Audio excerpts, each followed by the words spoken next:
I started it because I was a greengrocer from London, and when I moved to Brighton I noticed there was a dearth of fresh fruit and vegetables available, and then I moved to Whitehall a few years later and there was even less, and all the shops I went in when I was in my area I didn't sell fresh fruit and vegetables, and where my son went to school there was fruit everywhere.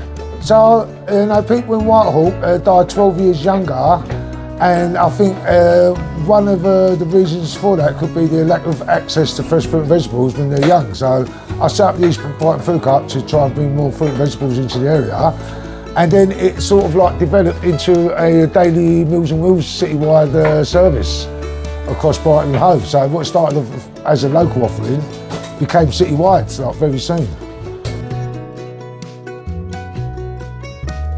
The Meals and Wheels are mainly elderly people who live by themselves and don't have no local support network. So they get referred to us by their GPs or the hospital discharge teams.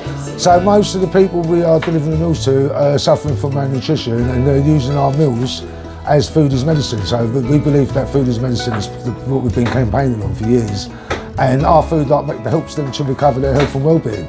So most people that have our meal service, they have it for a 2-month referral, and then they're well enough to sort of get back into the community. You know, we've got a lot of people that started off getting our meals, and then they volunteer for us. They've continued their health journey by helping us in the kitchen.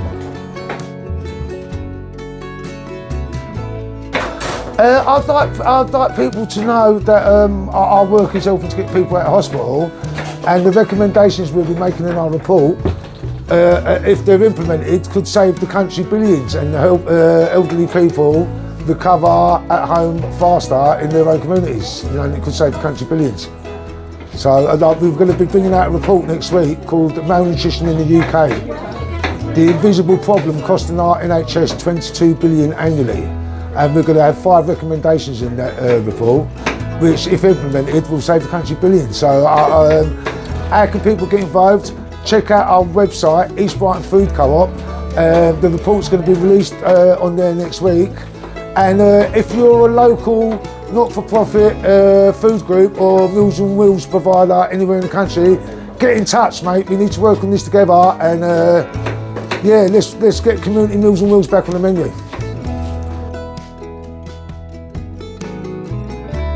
Infinity Food Wholesale is the most awesome food co-op in the world. I mean, they've been supporting our work quietly for the last 5-6 years, and since the very beginning. The first Christmas they just gave us £1,000 in our bank account. We nearly cried because we didn't have any money, and it was amazing.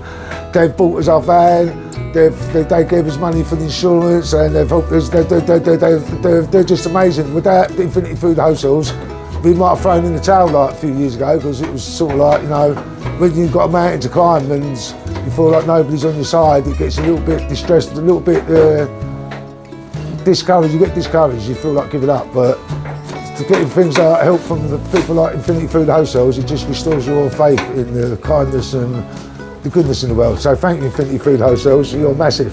Thank you so much.